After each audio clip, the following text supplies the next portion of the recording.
భారతీయ రాజకీయాల్లో వ్యాపార రంగంలో సినీ పరిశ్రమలో ఒక ప్రత్యేకమైన ముద్ర వేసిన వ్యక్తి తిక్కవరపు సుబ్బిరామరెడ్డి. ఆయన పేరు వింటే ముందు గుర్తొచ్చేది శివభక్తుడు, ధాత, బిజినెస్ మ్యాన్, సినీ నిర్మాత, రాజకీయ నాయకుడు.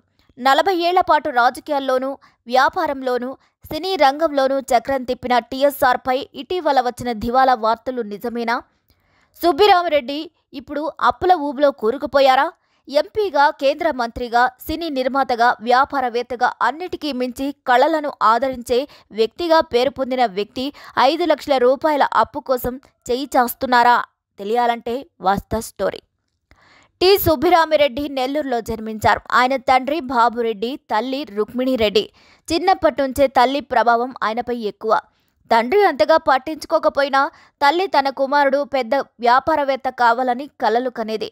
నెల్లూరులో చదువు పూర్తి చేసి హైదరాబాద్లోని నిజాం కాలేజ్లో గ్రాడ్యుయేషన్ చేశారు. విద్యార్థి దశలోనే ఆయన రాజకీయాల్లో చురుగ్గా వ్యవహరించారు. జైపాల్ రెడ్డితో హాస్టల్ మేట్స్గా ఉంటూ యూనియన్ ప్రెసిడెంట్గాను పనిచేశారు. అప్పుడే ఆయనకు రాజకీయాలపై ఆసక్తి పెరిగింది. ఇదే విషయాన్ని తల్లి రుక్మిణి రెడ్డికి చెప్తే ముందు వ్యాపారంలో విజయవంతం అవ్వాలి, తర్వాతే రాజకీయాల్లోకి అడుగుపెట్టాలి అని చెప్పారట. ఇలా ఆయన తల్లి చెప్పిన మాటకే కట్టుబడి ఉన్నారు. కాలేజీ చదువు పూర్తయిన తర్వాత ఆయన అన్న చంద్రశేఖర్ రెడ్డి నాగార్జున సాగర్ డ్యాం నిర్మాణంలో కాంట్రాక్టర్గా పనిచేస్తుండగా ఆయన దగ్గరే సుబ్బిరామరెడ్డి శిక్షణ పొందారు. ఇక ఆ అనుభవంతో గాయత్రి ప్రాజెక్ట్స్ లిమిటెడ్ అనే కన్స్ట్రక్షన్ కంపెనీని ప్రారంభించారు. మొదట మట్టి సరఫరా కాంట్రాక్టుగా మొదలై తర్వాత పెద్ద డ్యాం ప్రాజెక్టులలో, ముఖ్యంగా నాగార్జున సాగర్లో తన ప్రతిభను చాటారు. దీనికి గాను ఇందిరాగాంధీ స్వయంగా ఆయనకు బెస్ట్ కాంట్రాక్టర్గా గోల్డ్ మెడల్ ఇచ్చారు. అక్కడి నుంచి ఆయన వ్యాపార సామ్రాజ్యం విస్తరించింది. ఉత్తరప్రదేశ్, పశ్చిమ బెంగాల్ వంటి రాష్ట్రాల్లో కూడా ఆయన ప్రాజెక్టులు చేపట్టారు. తర్వాత విశాఖపట్నం వెళ్లి వైజాగ్ స్టీల్ ప్లాంట్లో అనేక కాంట్రాక్టులు సాధించారు. అక్కడే ఆయన స్థిరపడి సాంస్కృతిక కార్యక్రమాలు, ధార్మిక చారిటీలు చేస్తూ పేరు సంపాదించుకున్నారు. ఈ సమయంలోనే జలగం వెంకట్రావు కాలంలో ఆయన రాజకీయ ఆహ్వానం వచ్చింది. కానీ తల్లికిచ్చిన మాట ప్రకారం బిజినెస్లో మంచి పట్టు సాధించే వరకు అటు వెళ్ళకూడదు అని అనుకున్నారట. ఇక ఆ ఆఫర్ని తిరస్కరించారు. ఇలా బిజినెస్ మ్యాన్గా మంచి గుర్తింపు తర్వాత అప్పటి ఢిల్లీ ముఖ్యమంత్రి శీలా దీక్షిత్ ద్వారా రాజీవ్ గాంధీకి పరిచయమయ్యారు. ఆ సమయానికి తన వ్యాపారాన్ని కొడుకు సందీప్ రెడ్డికి అప్పగించి రాజకీయాల్లోకి పూర్తి స్థాయిలో రావాలని డిసైడ్ అయ్యారు. ఇలా 1996, 1998లో 2 సార్లు కాంగ్రెస్ పార్టీ తరపున విశాఖ లోక్సభ సభ్యునిగా గెలిచి సుబ్బిరామిరెడ్డి 2002 నుంచి 2020 వరకు 18 ఏళ్ల పాటు రాజ్యసభ సభ్యునిగా పనిచేశారు. ఇక సుమారు 24 ఏళ్ల పాటు ఆయన పార్లమెంట్లో ఉన్నారు. 2006 నుంచి 2008 వరకు మన్మోహన్ సింగ్ క్యాబినెట్లో కేంద్ర మంత్రిగా, తిరుమల తిరుపతి దేవస్థానం టీటీడీ చైర్మన్గా కూడా పనిచేశారు సుబ్బిరామిరెడ్డి. ఇలా వ్యాపారం, రాజకీయాలకే పరిమితం కాకుండా ఆయన సినిమా నిర్మాణంలో కూడా అడుగుపెట్టారు.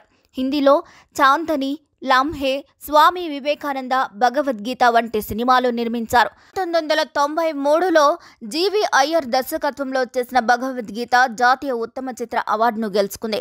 తెలుగులో జీవన పోరాటం, త్రిమూర్తులు, స్ట్రేట్ రౌడీ, సూర్య ఐపీఎస్, వంశోద్ధారకుడు వంటి సినిమాలు చేశారు. ఇక ఇలా ఆయన పేరు సినీ రంగంలో కూడా ప్రతిష్టను సంపాదించుకుంది. అంతేనా, అమెరికా, లండన్, దుబాయ్ లాంటి దేశాల్లో కూడా ఆయన arts, films and cultural programmes నిర్వహించారు. ఎన్నో దేశాల్లో ఇండియన్ కల్చర్ అంబాసిడర్గా పిలిపించుకున్న ఘనుడు. ఇంత గొప్ప బ్యాక్గ్రౌండ్ ఉన్న సుబ్బిరామరెడ్డి ఇప్పుడు తీవ్రమైన ఆర్థిక సంక్షోభంలో ఉరుక్కున్నట్టు హైదరాబాద్ బంజారాహిల్స్లో ఆయన నిర్మించిన పార్క్ హయత్ హోటల్ భారీ నష్టాలు కూరుకుపోయింది. అలాగే రాజకీయాల్లోనూ వయసు రీత్యా ఆయన కనుమరుగైపోయారు. ఒకప్పటిలా సెలబ్రిటీలు ఆయన చుట్టూ తిరగడం లేదు. ఇక ఆయన కుమార్తె పింకీ రెడ్డి ప్రముఖ పారిశ్రామికవేత్త జీవీకేకి కోడలు. అయితే అలాగని సుబ్బిరామరెడ్డి ఆస్తులు లేవా అంటే చాలా ఉన్నాయి. కాకపోతే అవన్నీ బ్యాంకుల్లో తాకట్టులో ఉన్నాయి. సుబ్బిరామరెడ్డి ఇప్పుడు ఆర్థిక సంక్షోభంలో ఇరుక్కోవడంతో ఒకప్పుడు ఆయన పిలుపు కోసం ఎదురు చూసిన సీనియర్ హీరోలు ఇప్పుడు ఆయన్ని తప్పించుకొని తిరుగుతున్నారంటే ఆయన పరిస్థితి ఎలా మారిందో మనం అర్థం చేసుకోవచ్చు. ఇలా సుబ్బిరామరెడ్డికి మంచి శివభక్తుడు అనే పేరు కూడా ఉంది. అనేక ఆలయాల అభివృద్ధికి, సాంస్కృతిక కార్యక్రమాలకు విరాళాలు ఇచ్చారు కూడా. అంతేనా, టాలీవుడ్, బాలీవుడ్ పెద్ద పెద్ద సినీ ప్రముఖులకు గౌరవ సత్కారాలిచ్చి వారిని ప్రోత్సహించారు. అనేక మంది సినీ నాటక కళాకారులకు ఆర్థిక సాయం చేసి వారికి ఒక మిత్రుడిగా నిలిచారు. ఇలా కళాబంధు అనే బిరుదు సంపాదించుకున్నారు. ఇంతటి పేరు ఉన్న సుబ్బిరామరెడ్డి ఆర్థిక ఇబ్బందులు, బ్యాంకు అప్పుల కేసులతో వార్తల్లోకి ఎక్కుతున్నారు. గాయత్రి ప్రాజెక్ట్ లిమిటెడ్ కంపెనీ తరపున సుమారు 6,000 కోట్ల వరకు అప్పు ఎగ్గొట్టినట్టు ఆరోపణలొచ్చాయి. Bank of Maharashtra, SBI, Canara bank వంటి సంస్థలు ఆయనపై ఎన్సీఎల్టీలో పిటిషన్ వేశాయి. అలాగే ముంబైలోని చాంపియన్ ఫిన్సెక్ కంపెనీ వద్ద 100 కోట్ల రూపాయలకు పైగా షేర్లు తాకట్టు పెట్టి మోసపోయానని కూడా సమాచారం.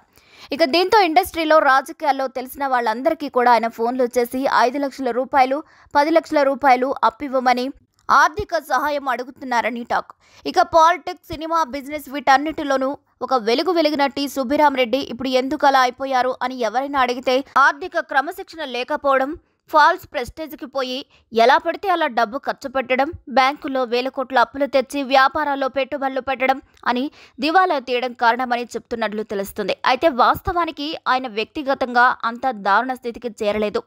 ఆయన కంపెనీలకే దివాలా పిటిషన్లు వేశారని పలువురు విశ్లేషకులు చెప్తున్నారు.